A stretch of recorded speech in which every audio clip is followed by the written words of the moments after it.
अपना ही एजेंडा खड़ा करना है, निर्दोषों को फंसाना है। अगर उस बच्ची को इंसाफ दिलाना है तो दोषियों को पकड़ो, इंक्वायरी सीबीआई से करवाओ, तो हम उस इंक्वायरी को मानेंगे, नहीं तो अन्यथा हम सड़क पे, उस रोड पे। आज इधर धारा लगाई जाती है, 144 धारा लगाई, किस बात के लिए लगाई? इंसाफ के लिए।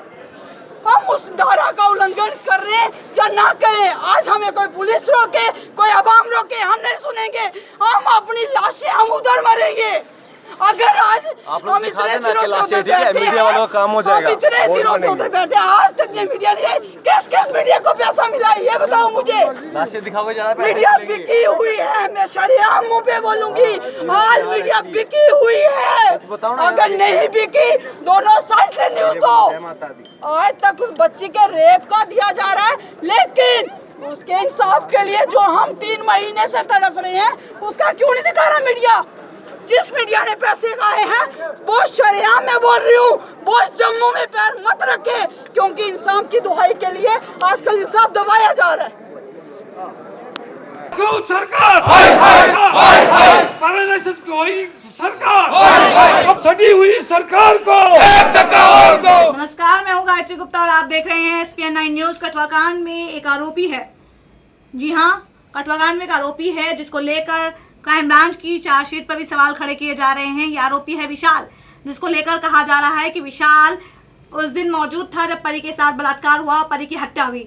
लेकिन एक डॉक्यूमेंट सामने आया जिसमें बकायदा विशाल के साइन नजर आ रहे थे, और बकायदा वो डॉक्यूमेंट था कॉलेज का, जिसमें देखा जा रहा है कि कॉलेज उसमें साइन किए हैं विशाल ने, और ये कहा गया कि विशाल उस वक्त उस कांड से जुड़ा नहीं था, उस कांड में शामिल नहीं था, क्योंकि वो मुजफ्फरनगर के एक कॉलेज में अपना एग्जाम दे रहा था। लगातार चार्जशीट पर कल 5 सवाल को लेकर मैंने आपको बताया था कि कौन कौन से 5 सवाल थे। पहला सवाल ये था, देव स्थान में सुबह से शाम तक पूजा होती है, 3 गांव के लोग पूजा करते हैं, चाबियां भी उनके पास होती हैं, तो फिर रेप कैसे हो सकता है? ये पहला सवाल था। दूसरा सवाल ये था कि सांझीराम का घर वहां से दूर पास में है, तो अगर सांझीराम को पता था कि वो फंस सकता है तो फिर वहां पर बच्ची का शव क्यों फेंका जाता? तीसरा सवाल ये था कि टेबल के नीचे उसको बांध के रखा गया, लेकिन टेबल के नीचे अगर किसी को बांध के रखा जाता है वो साफ साफ मालूम पड़ जाता है कि हाँ, टेबल के नीचे किसी को बांध के रखा है।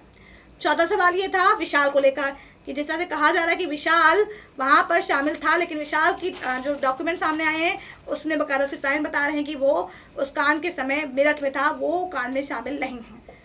पांचवा सवाल ये है कि यहाँ पर जिस तरीके से बात कही जा रही है, 5वें जो वहाँ पे जो उंगली उठी, वो 5वां सवाल ये था कि जिस तरीके से वो वहाँ पर झाड़ियों में पाई गई, वो झाड़ियों में जहाँ पाई गई, और जिस तरह से कहा जा रहा है कि उसको मारा गया और उससे पहले से बलात्कार किया गया, लेकिन कहा जा रहा है कि उसका बलात्कार हुआ ही नहीं था, ऐसा कहा जा रहा है।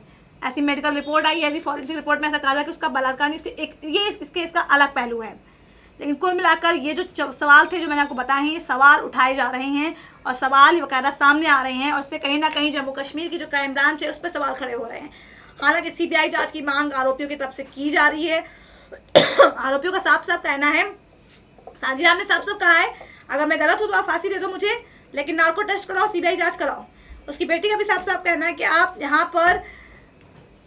यहाँ पे नार्को टेस्ट कराइए, आप CBI जांच करिए। हम भी कह रहे हैं कि बच्ची के बलात्कारियों को, दोषियों को इंसाफ मिलना चाहिए। सांझीराम की जो बेटी है उसका साफ साफ कहना है कि बच्ची की हत्या हुई है, इसका बलात्कार नहीं हुआ है। बेटी ने 5वां सवाल ये उठाया है, जो 5वां सवाल बेटी ने नहीं, खुद मीडिया की तरफ से जो उठाया गया है, वो सवाल ये है कि कोई भी बाप अपने बेटे को क्यों कहेगा कि नाबालिग बच्ची के साथ बलात्कार करो, और अगर ऐसा था भी तो वहाँ से 40 सालों से बकरवाल समुदाय रह रहा है। फिर अगर वहाँ पर रंजिश थी, लड़ाई झगड़ा था भी अगर पीड़िता के घर वालों और सांझीराम के बीच में, तो कभी कभार तो सुनने को मिलता, लेकिन अचानक से फिर वो 40 साल में सुनने को नहीं मिला, फिर अचानक से ये कांड कैसे सामने आ गया? आरोपों में दम है, सवालों में दम है कि आखिर इस सवालों का भी जवाब मिलना चाहिए। क्राइम ब्रांच विशाल के डॉक्यूमेंट पे कहती है कि सांझीराम की साठगांठ है, उसने पहले से सब कुछ प्री प्लान, सब कुछ प्लान तैयार कर रखा था कैसे कैसे इस कांड को अंजाम देना है। तो अगर अंजाम देना सांझीराम पे उंगली उठाई जा रही है, तो यानी कि इसमें विद्यालय प्रशासन पर सवाल उठाना चाहिए कि आखिर प्रशासन उस वक्त कर क्या रहा था। ये बड़ा सवाल है। अगर विशाल जम्मू कश्मीर में था तो फिर सीधे एग्ज़ाम कौन दे रहा था? अगर विशाल यहाँ था तो जम्मू कश्मीर विशाल क्या कर रहा था? यानी यहाँ पर जो पेज है वो सबसे ज़्यादा विशाल की प्रेजेंस को लेकर, यानी कि विशाल की उपस्थिति को लेकर, मौजूदगी को लेकर उठ रहा है कि आखिर विशाल था कहाँ पे, जम्मू कश्मीर में या फिर मेरठ में या फिर माफी चाहूँगी मुजफ्फरनगर के कॉलेज में था कहाँ विशाल? अगर क्राइम ब्रांच सही है तो आप विद्यालय पे एक्शन क्यों नहीं ले रहे हैं? आप कॉलेज पे एक्शन लीजिए, आप एक्शन लीजिए कि आखिर विशाल अगर वहाँ पर बच्ची का आरोपी है तो यहाँ पर एग्ज़ाम किसने दिया? कहीं ना कहीं ये शैक्षिक प्रणाली से भी धोखा है कि एक शख्स नाक तले एक गलत शख्स वहाँ पे एग्ज़ाम दे रहा है और आप वहाँ पर साथ दे रहे हैं। विशाल से जुड़ी एक बड़ी, मैं आपको बताऊंगी, कुछ खुलासे हुए हैं कि आखिर किस कॉलेज में पढ़ाई करता है। इसके साथ ही और भी बातें सामने आई हैं, उसको लेकर बाकायदा एक रिपोर्ट सामने आई, वो मैं आपको दिखाना चाहूँगी। आप यहाँ देख सकते हैं Jammu Kashmir crime branch team ने परी, हम काल्पनिक नाम बता रहे हैं, हम आपको असल नाम नहीं बता रहे हैं, हालांकि इस रिपोर्ट में बच्चे का नाम लिखा है तो हम इसमें इससे जिम्मेदार नहीं है, लेकिन हम आपको काल्पनिक नाम बता रहे हैं कि उसका नाम परी है। अपहरण के बाद एक मंदिर में हुए से बलात्कार और हत्या में शामिल रहे विशाल जंगोत्रा को 17 मार्च को मीरापुर से गिरफ्तार किया गया था। Jammu Kashmir crime branch team ने आशिफा के अपहरण के बाद एक मंदिर में हुए इसके बलात्कार हत्या में शामिल रहे विशाल को बीती 17 मार्च को मीरापुर से गिरफ्तार किया था। वो मीरापुर के आकांक्षा कॉलेज में पढ़ रहा था। सांप्रदायिक सौहार्द के लिए प्रसिद्ध इस कस्बे में विशाल पिछले कुछ महीनों से रह रहा था और पिछले कुछ दिनों कॉलेज की छुट्टियां बिताने के बाद भी वो अपने घर नहीं गया था। उसका अधिकतर समय जो था वो कमरे में ही गुजरता था। कठुआ में भी उसने 8 साल की परी के साथ दरिंदगी की। कठुआ में क्राइम ब्रांच के इंस्पेक्टर केवल किशोर गुप्ता के मुताबिक विशाल के खिलाफ दाखिल की गई चार्जशीट में घटना वाले समय उसकी लोकेशन भी घटना स्थल की ही है।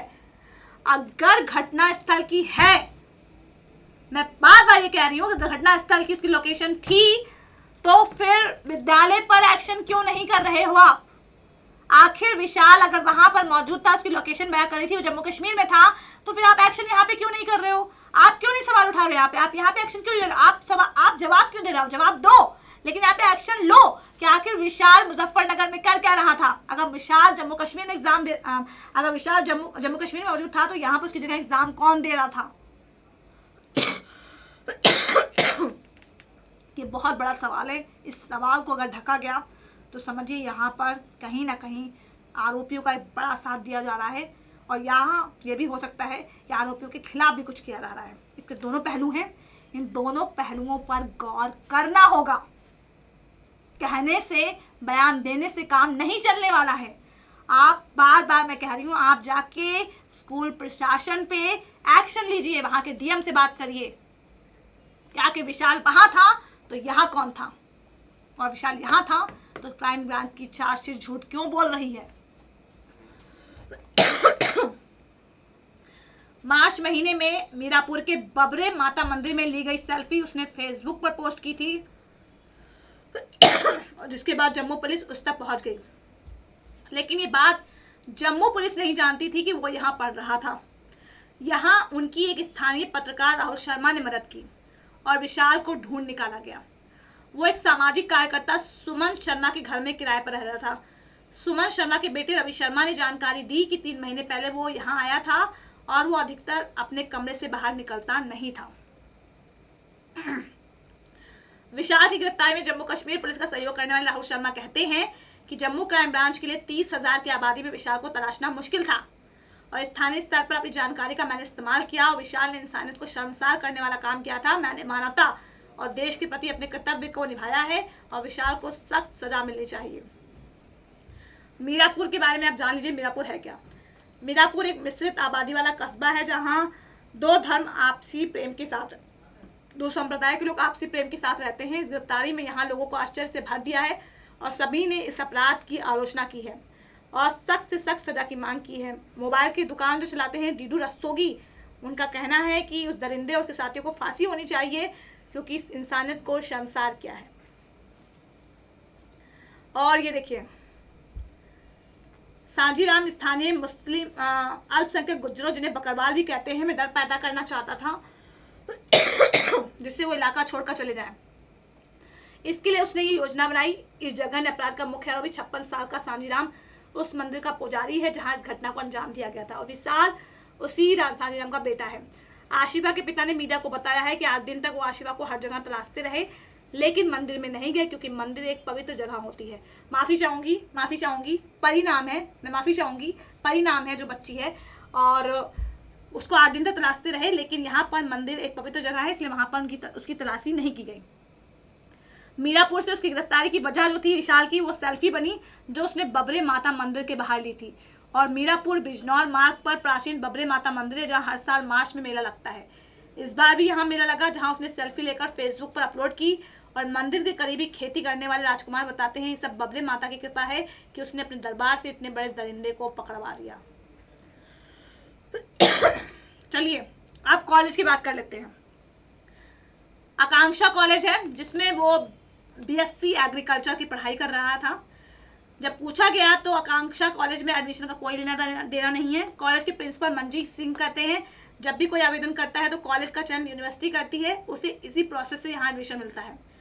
विशाल के बारे में कहा है कि उसका जो बिहेवियर था वो सामान्य था, वो जांच के निशाने पर है, और विशाल के एडमिशन को लेकर उनकी भूमिका भी संदिग्ध मानी जा रही है। और कई सवाल उठ रहे हैं, कहीं घटना के बाद उसने एडमिशन नहीं लिया है, कहीं घटना के बाद तो उसने एडमिशन नहीं लिया, ये भी सवाल निशान है। और क्योंकि सिर्फ 3 महीने से ही अपने किराए के मकान में रह रहा था, विशाल का कहना था वो घटना के समय प्रथम सेमेस्टर यानी पहले सेमेस्टर का एग्जाम दे रहा था। उसका परीक्षा केंद्र पास के इलाके खतौली के कॉलेज में था। ये मेरठ और मुजफ्फरनगर के बीच में पड़ता है। और जम्मू कश्मीर की टीम जब वहाँ जांच करने पहुंची तो विशाल के स्थान पर किसी और के परीक्षा देने की जानकारी सामने आई। इसके बाद एसआईटी की टीम सीसीटीवी कैमरे की रिकॉर्डिंग अपने साथ ले गई। और जो उसका छात्र था, जो पूर्व छात्र विकास कुमार, बताता है कि आकांक्षा कॉलेज की छवि अच्छी नहीं है। जम्मू का लड़का यहाँ ही क्यों पढ़ रहा था, यहाँ एडजस्टमेंट का खेल चलता है। फिलहाल कॉलेज जांच के घेरे में है। और कठुआ के एसपी नवीद पीरजादा कहते हैं, पुलिस ने पुख्ता सबूतों के साथ चार्जशीट भेजी है और सीसीटीवी रिकॉर्डिंग फॉरेंसिक जांच के लिए भेजी गई है। दोषी बच नहीं पाएंगे। मैं अभी शुरुआत से कॉलेज प्रशासन की बात कर रही थी। अब कॉलेज प्रशासन का रुख सामने आया है कि यहाँ पर जो भी एडमिशन होते हैं वो यूनिवर्सिटी के थ्रू होते हैं, और वहाँ पर जो एडमिशन है इसकी भी जांच की जा रही। क्या उसने कांड के बाद तो यहाँ पर एडमिशन नहीं लिया, क्या वाकई यहाँ पर एडजस्टमेंट कराया गया है, जैसा कि चार्जशीट कह रही है कि सांझी नाम ने पहले से प्री प्लान कर रखा था, पूरा प्लान पहले से तैयार कर रखा था। तो हो सकता है यहाँ पर चार्जशीट सही हो और विशाल को इस कांड के बाद वहाँ पर एडमिशन मिला हो सांझी नाम की मिलीभगत से। उसके बाद वो डॉक्यूमेंट जो है यानी उसकी जगह कोई और एग्जाम दे रहा था। लेकिन यहाँ पे सवाल ये बनता है कि अगर उसकी जगह कोई एग्जाम दे रहा था तो आप उस पर एक्शन लीजिए। तो अभी फिलहाल ये बड़ी अपडेट थी कठुआ कांड से जुड़ी, और बड़ी खबर जो मैंने आपको बताई आरोपी विशाल के बारे में। बने रहिए आप SPN9 न्यूज़ के साथ। नमस्कार।